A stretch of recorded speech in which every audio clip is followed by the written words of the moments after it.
Now, Holly Williams on assignment for 60 Minutes.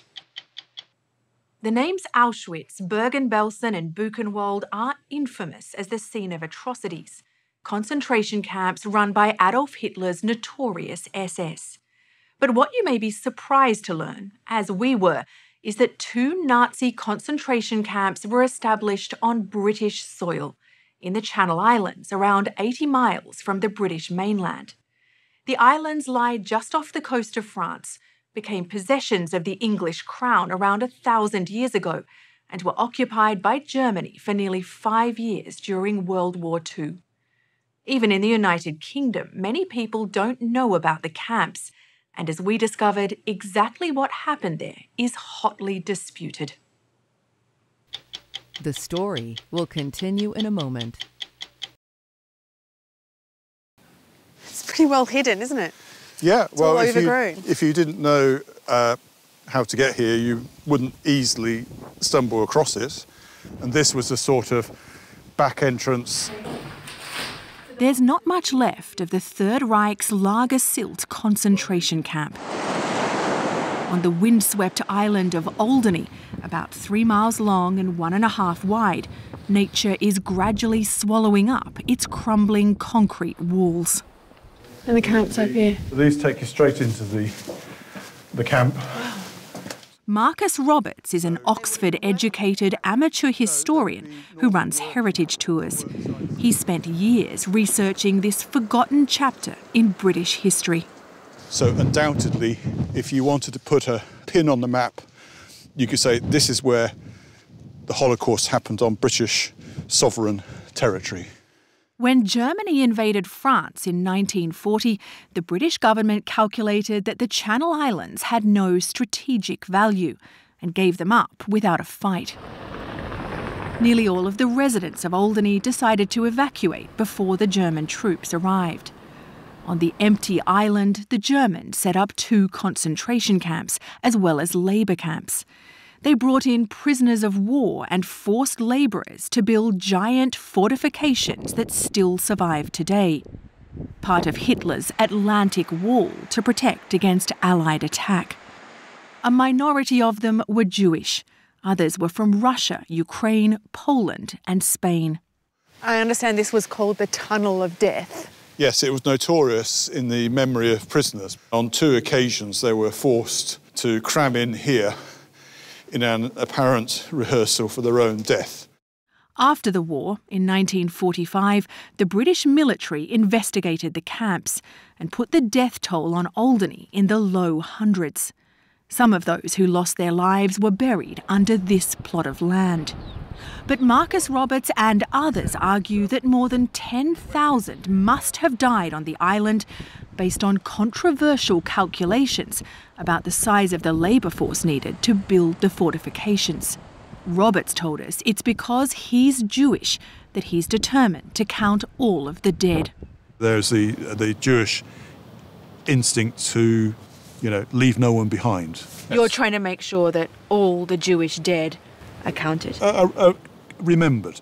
If you don't remember a life, it's as if they never lived at all. Most academics dispute Roberts's estimate of the death toll. But partly as a result of those disagreements, last year the British government appointed a team of researchers to comb through archives across Europe and more accurately count the number of prisoners who died on Alderney. Dr. Gilly Carr, an archaeologist at Cambridge University, is coordinating the review. Why is this just a document search, not a dig? It is likely that some of the people in mass graves were Jewish, and according to halakha or Jewish law, you cannot disturb the dead. But the second reason is that according to prisoner statements, some people were dumped at sea or thrown off cliffs. What are we going to do? Dig up the entire island? Well, we can't do that. The researchers are drawing on rich material. The Nazis were meticulous record keepers, and British archives contain first-hand testimonies from survivors. Look at this.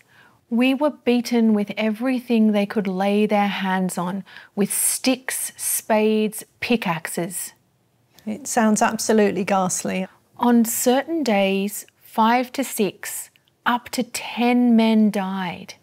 Dr. Carr told us there's no evidence that gas chambers were used on Alderney, but there were summary executions, and the prisoners built the Nazi fortifications on starvation rations. Were they taken to Alderney to be worked to death? They were certainly seen as expendable. The aim was to get every ounce of work out of them, and if they died, it didn't matter, and that was kind of perhaps expected. They were disposable human beings? Yes, yes. How did your father end up in Alderney? At a pub in the Channel Islands, we met Gary Font.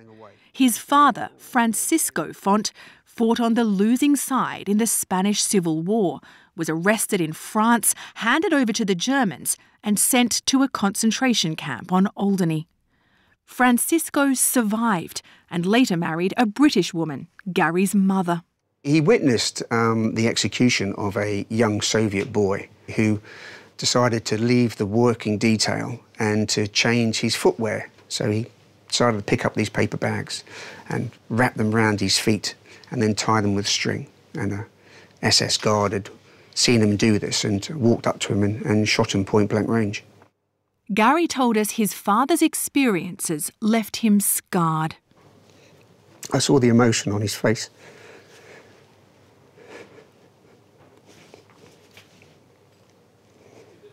Yeah, it's a tough one. Do you think that emotion came from that he had survived the war in Spain and survived the camp here? Yeah, exactly.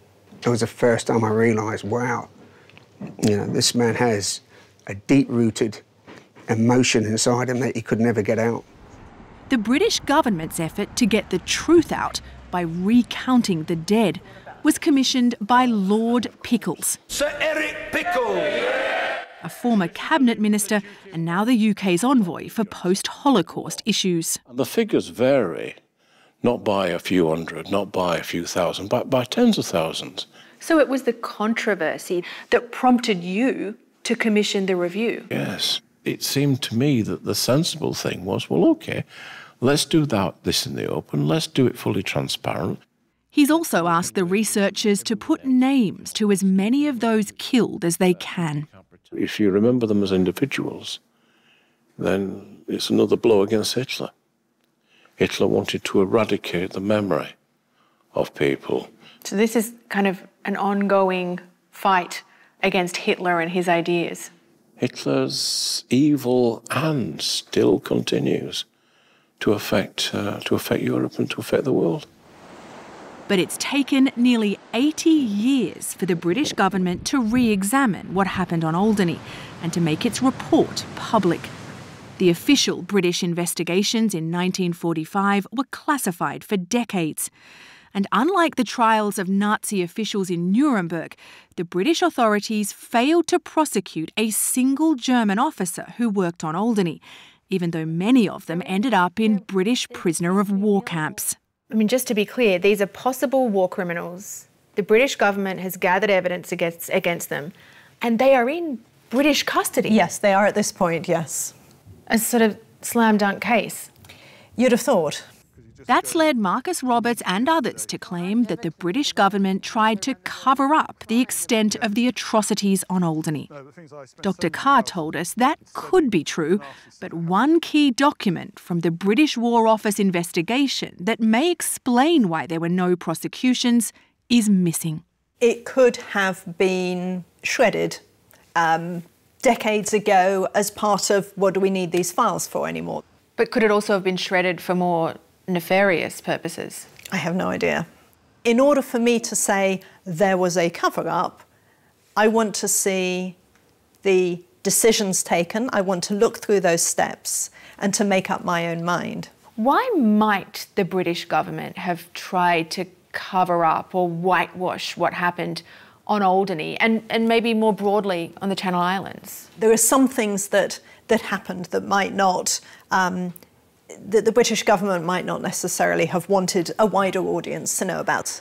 Those things, once feared too troubling for the broader public, happened on 3 of the other Channel Islands, where most residents did not evacuate before the occupation. When the Germans arrived, the locals mostly cooperated, often with little choice. Hitler's portrait was hung outside this cinema on the island of Guernsey. Nazi propaganda showed the British police working for German troops.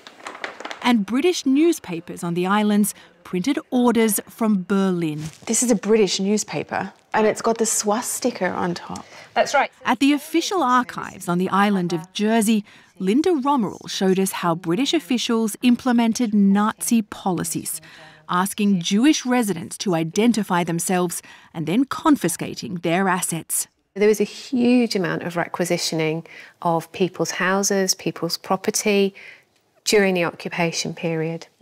But some resisted, risking punishment to paint anti-Nazi graffiti and illegally listening to British news on the radio. That's my great-aunt Louisa. I suspect that she was probably quite steely. One member of the resistance was Louisa Gould, who hid an escaped Russian prisoner in her home for nearly 2 years. And this is the house. Yeah. Jenny Lecote told us when her great-aunt Louisa was finally caught, she was sent to Ravensbrück concentration camp in Germany. She was killed in a Nazi gas chamber. She was gassed to death, yeah. After the occupation, did the British government get in touch with your family to talk about what Louisa had done during the occupation and about her murder by the Nazis? The British government, I think, were kind of ashamed. They were horrified that it had happened, and they didn't really want to get too involved in what had gone on there. Not wanting to talk about the resistance, or not wanting to talk about the occupation at all? Well, it was such a mixed picture. There were people who had resisted the Germans as much as resistance was possible within a tiny 9-by-5 mile island. And there were also people who'd collaborated. Some people had betrayed their own country. The only possible legislation was treason, which was still a hanging offence. They didn't want to get into that. That was the confusing, messy, dirty, mixed picture of the Channel Islands occupation. We'll learn more about that messy, dirty history when the British government's review of the death toll at the camps on Alderney is published next month. But it's unlikely to satisfy everyone. Some kind of a apology and, moral recompense would be helpful. You want the British government to apologise for not having prosecuted alleged war criminals? Yes, I think it would be appropriate for them to recognise what should have been done didn't happen. The horrors carried out on this tiny, remote island are difficult to imagine. The victims were silenced and buried. But now, nearly 8 decades later, they're finally being counted.